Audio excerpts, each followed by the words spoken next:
Hello, and welcome to Season 2 of Mindset Matters with Victoria Williamson, the podcast where we choose to look at life through a lens of resilience, presence, and gratitude. This year, myself and my inspiring guests are going to help you transform your mindset, improve your overall outlook on life, from relationships to friendships to career, and everything in between. So thank you for tuning in, and let's hop into today. Hi guys, happy January. Welcome back and welcome to season 2. I hope you liked my little intro that I made for season 2. January 2024. How are you guys feeling? It's a big year. I feel like it's a big year. I'm really excited. And season 2. Okay, I've got a lot of things in the works and I'm really excited for them, and I hope you will be as well. I'm working on some things that are going to help you bring more resilience, presence, gratitude into your life. And yeah, that's all I'll say for now, but stay tuned for some things because there's a few exciting things coming up and I'm really excited to announce them very soon, as well as a new segment that we're going to be having on the show, which is going to be dropping in February. And I will not tease anymore. So yeah, I'm teasing you guys a little bit here, but I'm really excited. And I just want to say from the bottom of my heart, thank you to anyone who's been listening to the podcast, whether this is your first time here, whether you've been listening since April when I started it. Thank you. I really appreciate you. And I find so much joy in doing this. So here's to season 2. Here's to a great year. I hope you guys are feeling good about this year. I hope you've had time maybe to set some goals for yourself, but also to be gentle with yourself and to allow yourself to ease in. They always say, do 1 or 2 things at a time. Don't try to change your whole life overnight because you'll probably get overwhelmed and it might not work. I feel like there's something on my lens. Let me see. I probably shouldn't use this sleeve. Oh, it's still there. Okay, you probably can't notice it. Anyways, so today's concept, you can literally change anything about your life. A dive into Adler psychology, otherwise known as individual psychology. So I am a psychology graduate. That's what I studied in university. And I love learning about people, about the brain, neuroscience. And I recently read a book called The Courage to be Disliked. And the concept of the book is essentially a young person, the youth, who is talking to a philosopher who adopts the viewpoint of individual psychology or Adler psychology. And essentially this youth keeps going back and visiting this philosopher and trying to disprove and rebuttal all of his points about individual psychology and about this viewpoint of life. So we're going to kind of dive into that today, which I'm excited about because I talk a lot about how our mindset can change our life, and I really do believe that. But some of the concepts in the book were a little hard for me to grasp, and I want to kind of get into looking at it from different angles, as I like to do. We're not always just, hey, let's read it and agree with everything we see, right? We want to think about it from someone who is like this youth character who's kind of resisting these concepts. So we're going to kind of look into some definitions of what individual psychology is.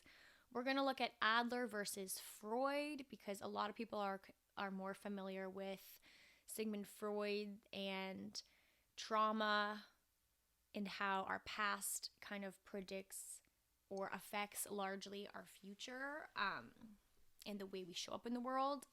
So we're going to look at that. And then I'm going to share more concepts from the book. And I also want to compare it to a book I'm actually currently reading, which makes me really see it from the other side of it could be hard to adopt individual psychology in a way. So that's what we're getting into. I'm really excited. Okay, so who is Alfred Adler? Let's get into Alfred Adler. I apologize. I'm going to be looking at my computer a decent amount for this one because I've got some notes, but yeah, that's just my little disclaimer. I'm still looking at you. I'm still paying attention to you. Don't worry. So Alfred Adler Alfred Adler was a Austrian doctor. So he was a medical doctor, a psychotherapist, and he's the founder of the School of Individual Psychology. He lived from 1870 to 1937, and a few points from the website of Adler Psychology or Adler University is that Adlerian psychology emphasizes the human need and ability to create positive social change and impact. So there's a large emphasis on social connection and the need to make a positive impact in our world.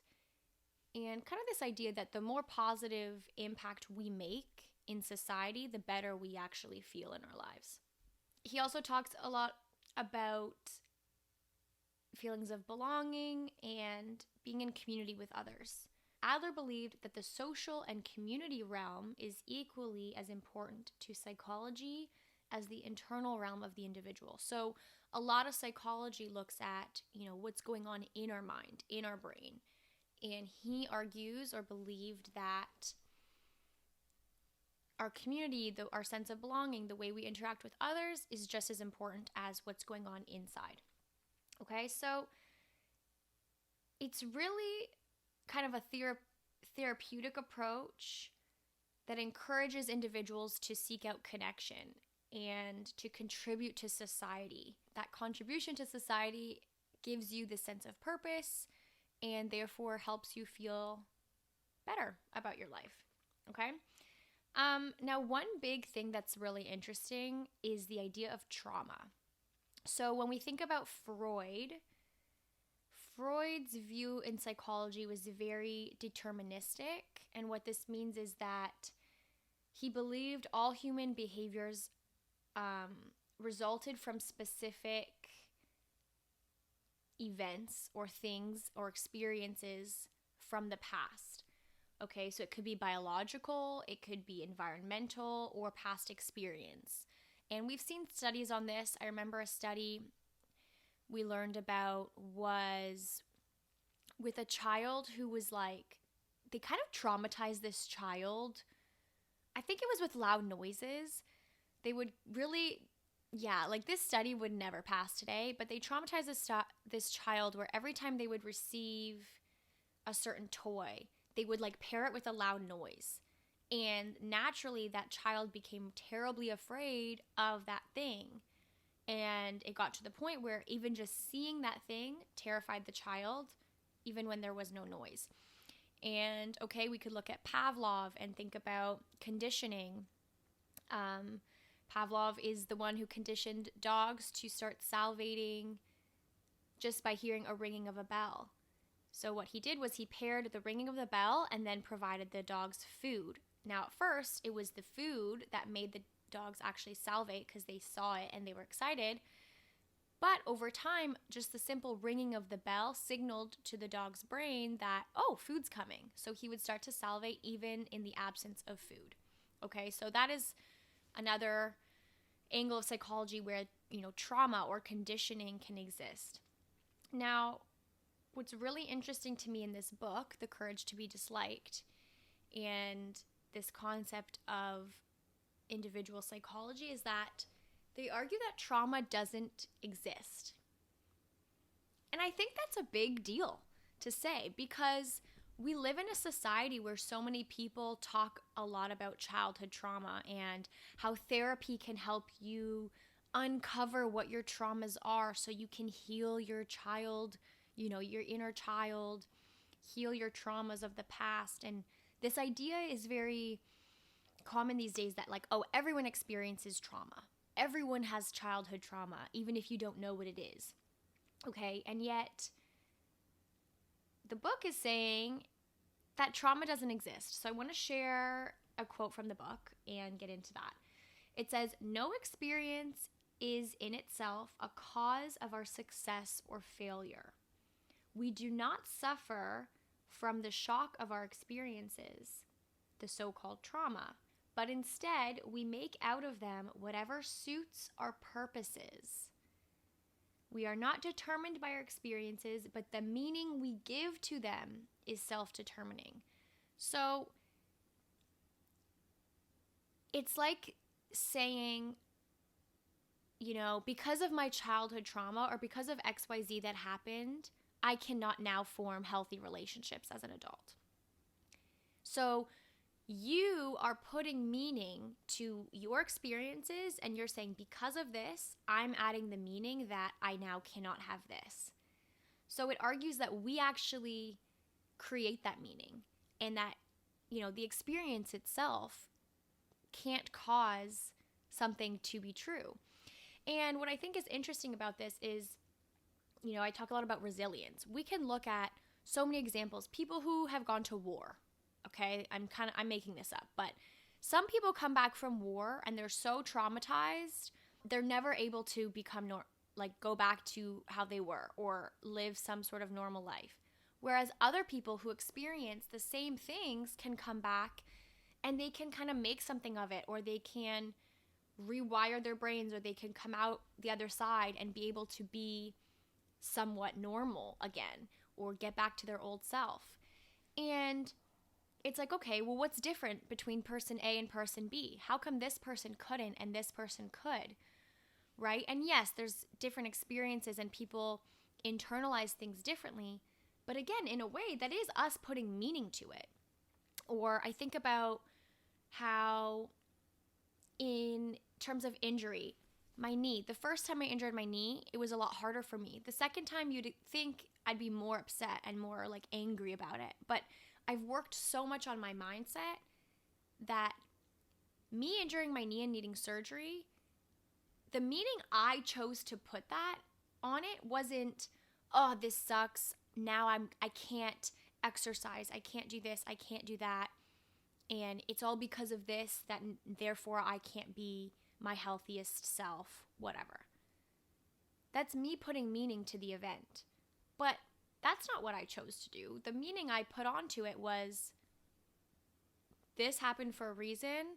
This injury and this surgery is giving me downtime to slow down and to really be present and to think about what I want out of life and to take action on that. And I'm really grateful for this time that I'm being forced to slow down.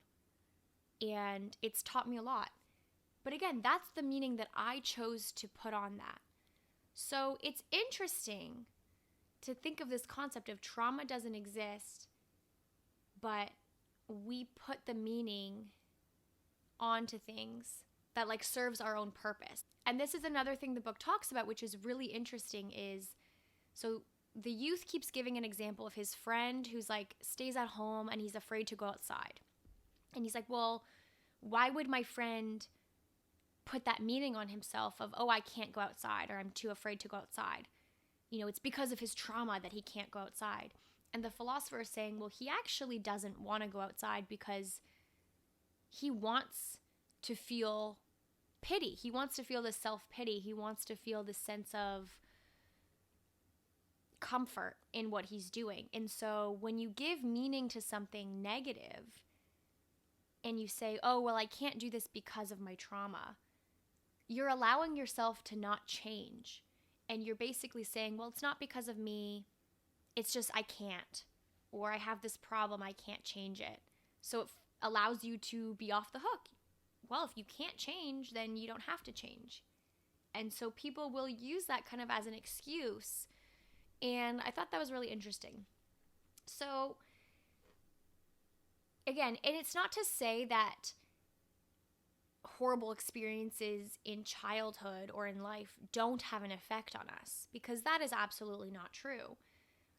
But the argument is that we determine our own lives according to the meaning that we give our past experiences. Okay, I want to say that one again. We determine our own lives according to the meaning we give to those past experiences. If you choose to have a lesson in everything, and no matter what bad thing happens to you, you can take it as a lesson and learn from it, then that is how your life will be. On the other hand, if you choose to look at things as all these bad things that keep happening to you, then that is what they'll be. Another argument in the book I want to get into is that we fabricate anger. We fabricate anger. Okay, think of like the most reactive you've ever been. Something happened and you just blew your top, or you got so angry, or you hit something, or punched a wall, or threw something across the room, hit someone, okay? This is this concept of action or reaction versus response. And I've done a whole podcast episode on what I feel is the difference between reacting to things and responding. Reaction being kind of this immediate thing that is often negative and often uncontrollable, whereas a response is something that you think about. You know, you analyze what just happened. Even if it's quick, you analyze what just happened, you take a breath, and you kind of think about how you want to respond, okay? And an example I give is the fight versus flight response. So if there's a bear in the woods, you're not going to sit and analyze the situation and respond. You're probably going to react, and it's probably going to be a quick thing to, oh my gosh, I got to get out of here, or whatever. But even in everyday things, a lot of people can be reactive. Something small, inconvenient happens, and suddenly you're pissed off, and you're angry, and you're blowing your top. Someone says something rude to you, and you kind of snap at them. Okay, so these are these reactive feelings. Now, what the book says is that we fabricate anger. And even when you say, oh, you know, I couldn't help myself, I just blew my top. Out of nowhere, I just got so angry, and I was in this uncontrollable anger. But that is controllable. And the book argues that you can always control how you respond to things. And an interesting example the book gives is an example of a mother yelling at her daughter. So let's say there's a mother and a daughter at the park. The daughter does something that the mother doesn't like. The mother yells at her. She's yelling. And then her phone rings. And she picks up the phone. Hi, this is Jean. Oh, yes, we're just at the park. How about I give you a call later? Okay, great. Okay, bye. And then goes back to yelling at her daughter. So you're going to tell me that she was in an uncontrollable rage or uncontrollable yelling anger towards her daughter when she just then paused, picked up the phone in her normal telephone voice? So it's this idea that even in these moments of uncontrollable anger, we actually can control, because she could make the conscious choice of knowing, well, I'm not going to yell when I pick up the phone. However, I can yell at my daughter. So it's kind of, again, this contextual thing of like what meaning we put to things, or when it's okay to be acting in a certain way. So it's really like she's choosing to yell at her daughter, even if she thinks it's this response to whatever the daughter did. You always have a choice. And I like this idea, especially because as someone who, I've talked about this so many times, I've never been naturally patient. Growing up, I was not patient. I wanted things quickly. I was very competitive about everything. I wanted to win. I still am competitive, don't get me wrong.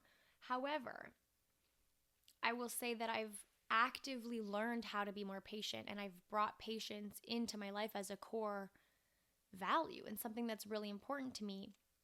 I also choose to surround myself with patient people, because when I'm around people who are not very patient, I tend to be less patient.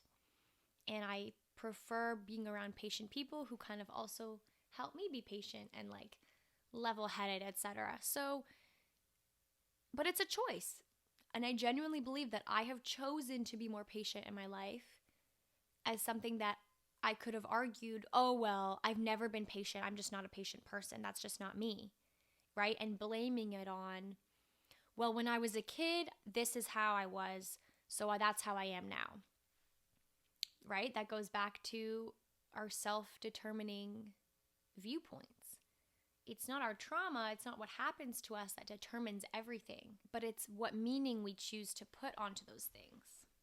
The next thing that feeds into this and what I just talked about is personality and disposition. So your personality, the book argues, is your lifestyle. Your personality is your lifestyle. And lifestyle is the tendencies of thought and action in life. So the way you choose to think and the way you choose to act, and I would also add the way you speak to yourself and other people. So your thoughts, your actions, your words, that's your lifestyle. And in turn, your lifestyle is kind of like your personality. So it's kind of like how we see the world and how we see ourselves is how we are. If I continue to see myself as an impatient person, and that's how I identify, then that would mean my habits and my actions in life, my tendencies, my lifestyle is likely to need things quickly, to be overly competitive about certain things, to not be patient. So if those are my tendencies, then that's my lifestyle and that's therefore my personality. But what happens when you choose to change your tendencies, your habits? I become someone who practices patience. I take a breath before I respond. I actively choose to be better at listening, and I don't cut people off in conversation, which I used to struggle with a lot and still sometimes do. I'm not perfect.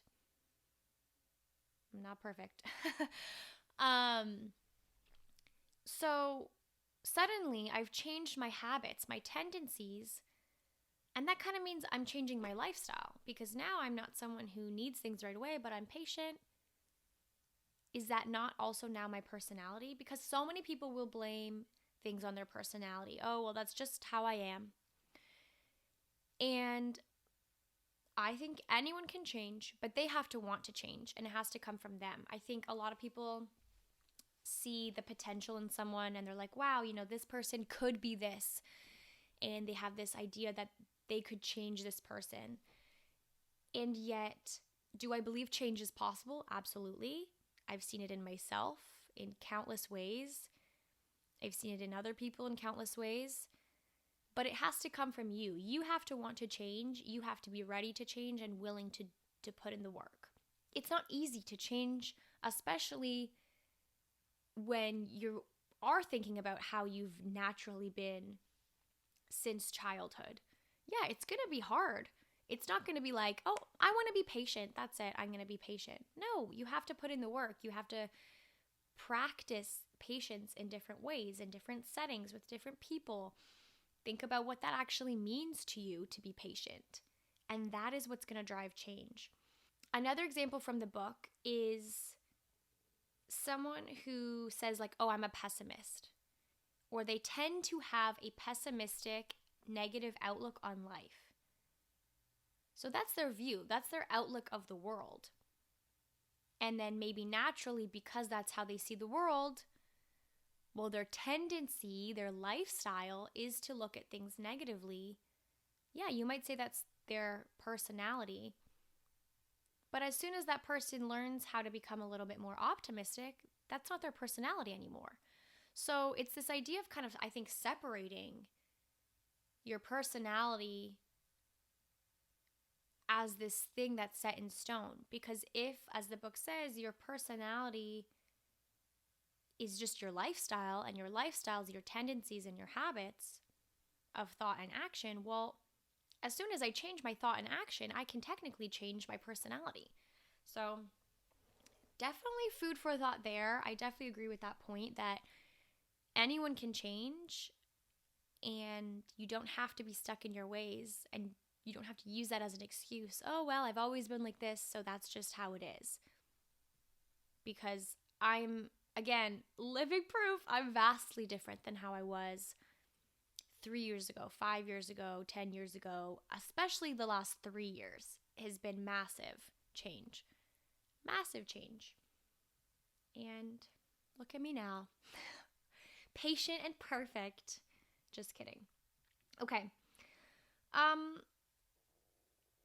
One more concept I want to share from the book, and then I'm going to get into some counter arguments, is that all problems are interpersonal relationship problems. And this is a big one. And this is challenging, I think. For me, this was the most challenging point to wrap my head around. And I think for the youth in the book, talking to the philosopher, this was the one that he really challenged a lot. So all problems are interpersonal relationship problems. What does that mean? It means that any problem you have in life can be related to how you view yourself in regard to others. And this idea that we cannot live without other people. Other people are inevitably going to be a part of our lives. And inevitably, as we get involved with other people, whether it's a friendship, relationship, career, workplace setting, family, people are going to hurt you and you are going to hurt people. I think that's an inevitable part of life. Whether they want to or not, we naturally are going to get hurt in some way, shape, or form. And the book talks a lot about having an inferiority versus superiority complex and how we compare ourselves to others and how often this comparison can be really negative and hold us back. That any problem we face can be related in some way back to our interpersonal relationships. So let's go back to the example from the book of the friend who couldn't leave his room. So this friend has this belief that he can't leave his room. He gets too anxious. He's afraid of the sunlight, whatever it is. I don't remember exactly, but he's afraid to leave his room. So he really just stays in his room. I think his parents bring him food and he doesn't really leave. Okay, well, how could this be related to his interpersonal relationships? Well, maybe he believes that if he goes out into the world, if he puts himself out there, he'll be rejected. That he has no friends, that no one could ever, love him, or no one could ever accept him. And yet his parents aren't necessarily pushing him to be different. Maybe they try to encourage him to get out there. But the book also argues that you have your role to play and that you cannot make decisions for other people. And this kind of goes back to, you can want to change, but that change has to come from within yourself. You can't just have someone else forcing you to change. That's not their role. So their role is to worry about themselves and how they can contribute, but your role is to fix yourself. I hope this is making sense. And this kind of goes back to what I talked about at the beginning of this in terms of individual psychology and the goal of contributing to others. And this is where it confused me a little bit, not gonna lie, because the book talks about different roles and how even a parent and a child, it's not the parent's job to force the child to do anything, but it should be the child who discovers things for themselves. Now that's kind of a scary thought because, of course, as a parent, you're probably going to want the best for your child. You're going to want them to go to school. You're going to maybe force them to eat their vegetables. But the book is kind of saying it's not your job to force things on your child. You can encourage them, but it has to come from them and their willingness. Let's say there's someone who struggles at school and they're just not getting it or they don't like it. The more a parent tries to force it on their kid, it's not really going to change the fact that the child's not enjoying it. And if the child is to gain pleasure and learn to love school, it has to come from their own accord. Okay? So that's this idea of the separation of tasks, they call it. So you have your tasks, other people have their tasks, and you can't force other people to do their tasks, okay? However, the book then says all problems are interpersonal problems and the goal is to be contributing to others, and that the more we contribute to society, we feel good. So something that confused me was the idea that, well, if my goal is to contribute to others, but in a way where I'm separating my tasks, how is that becoming an interpersonal connection? And I don't think the book ever really got to this question, but I think the way I'm going to interpret it is that when you're contributing to society and you want to be a kind person, you want to contribute in some way, it comes from your own accord of what can I give? You know, what can I bring this world? What positive impact can I have? And that is in turn coming from you. And your goal when you're contributing to others isn't to force other people to do certain things a certain way. But again, it's coming from, this is how I can contribute out of love for other people and love for my community.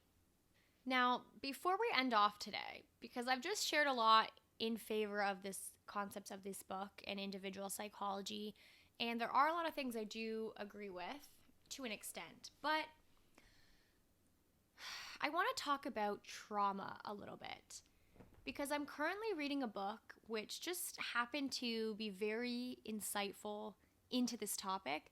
So I'm reading a story called A Little Life, and the story follows 4 men kind of from their university into adult life who were roommates, and it kind of follows their journey. And the main character had a really, really traumatizing, excruciatingly painful childhood.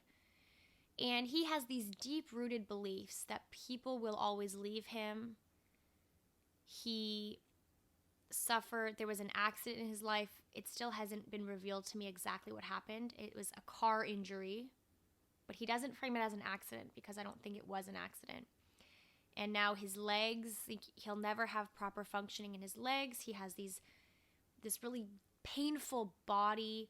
He feels like his body owns him in a way.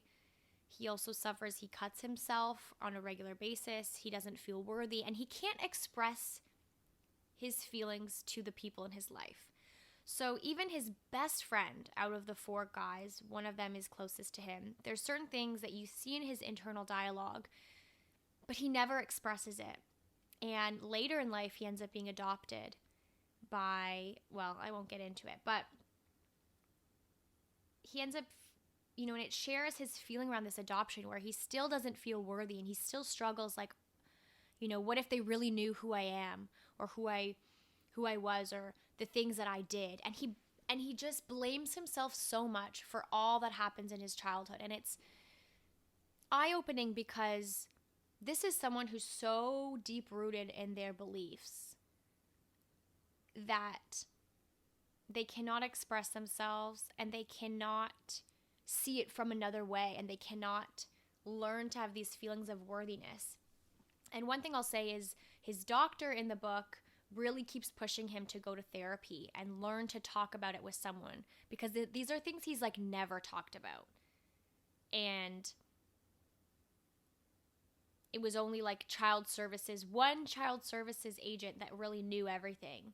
And then she passed away, and she told him, you need to start talking about this, because the longer you wait, the harder it will be. And essentially this character, at least where I am in the book, it's a very long book. I still have a lot to go. But from into his 30s, late 30s, he cannot express himself. He just can't. He has never learned to open up because he has this deep-rooted belief that if people really knew what happened, they'd look at him differently, and they wouldn't be there for him. They would not be able to accept him, even though these are things that happened to him and they're not his fault, right? And I think a lot of people would see it that way, but he can't. And it's interesting because I think there's so many things, and even the war example I gave earlier is people who go to war, I'm so amazed, at the fact that people can even go to war and withstand the trauma that happens, and to come back and be able to even somewhat normally be integrated into society. And going back to what they said about trauma doesn't exist, but it's the associations we make that kind of determine how we allow these experiences to affect us. And I do believe that to an extent, but I also totally understand why people who've gone through some really, really, really terrible things it makes sense that it's going to be harder for these people to undo that. And something that I really wish for this character was that he would go to therapy and learn to talk about it, because I think it's in this ability to connect with others and to open up and be vulnerable that we learn that people will be there for us. And I think until you do that, you can't form a new belief, right? If my belief is that no one will ever care about my story, or no one will be able to love me once they know what happened in my childhood, if you never try, if you never learn to open up and at least try and see how people respond, I think you'll never be able to form a new belief. And I talk a lot about vulnerability and just the ability to open up. And it's so crazy how in this book, these 4 characters, they have this such deep friendship, and yet a common theme is that they don't open up to each other, and that there's things that the main character's like best friend, the other main character, really fights with himself. He's like, why didn't I ask him? Why didn't I force him to talk to me about why he cuts himself? Why didn't I, I showed up for him and I was always there when he needed me, but I never really knew what happened, and I never asked. And I don't know, it just makes me think about how we really need to be able to build interpersonal connections that are deep and that are open. And I think this book is a beautiful example of how it can be more challenging for men to be able to do this, because even though they all have their own kind of issues and their own challenges that they went through in childhood and in life, and yet it's this main character where you see like no one really knows what happened to him, and yet no one really asks or forces him to kind of speak his truth, because they know that he doesn't want to and it's uncomfortable for him, so they don't push him on it. And it's interesting because sometimes I feel like I keep being like, I wish he would force it on him. I wish he would tell him to open up, because I think that's when you can start to form these different beliefs. And I don't know. I don't know if I totally can say trauma doesn't exist, but I definitely think that you can learn to rewire the way you think about it. And whatever happens in your life, you can build resilience, and you can build, the ability to be more present and to just stop dwelling so much on the past and worrying about the future. And this is something this main character just is stuck in. He can't stop himself from reliving this trauma, and he just truly does not believe that he has any worth, really. And it's so sad to see. So the book's called A Little Life, and it's a really beautiful story. Highly recommend it. But yeah, I guess that's kind of where I wanted to end. Not on like a super sad note, but I guess the point of this was, I really do think we all have the ability to change if it comes from within yourself and you want to change and you want to improve your life. And no matter what your beliefs are, I really think that you can choose to have different beliefs. It's going to take some time, and it starts with kind of our thoughts into our words, into our actions. But it's possible. And so I guess stay tuned for the things that I have coming up and coming out very soon. I have a lot I'm working on that are going to really help you with your mindset and kind of dive deeper into how we can start shifting our mindset. And these are, again, all things based on what I've learned and research I've done. So I'm going to end this here. I hope you guys have a beautiful start to your new year. Highly recommend these 2 books, The Courage to be Disliked and A Little Life, because I think they both go well together. One provides, this great look into individual psychology, and the other is a really good real life. It's a story, but it's a good look into these characters' lives and how, they struggle with different things. And you can think about it for yourself of how you think things could go and how you can bring this into your own life of where can I improve? Where can I maybe dig a little deeper with my friendships? Because we always say it's the happiest people on the outside too that seem to be really struggling. And we never really know what people are going through. And so I urge you to talk to someone. No matter what it is going on in your life, happy or sad, you should have at least someone that you can talk to about these things. And, I've talked about this before, but not being afraid to open up to people in your life. The right people are going to be there for you. The people who truly love you want to help you and want to see you become your best self. So trust those people, hold on to those people, and open up to those people, because you should not hold everything in, and you should learn to express yourself. The more we practice, again, it's all practice. The more you practice opening up and talking to people about things, the easier it becomes. So I'm going to leave this here. I hope you guys have a beautiful week.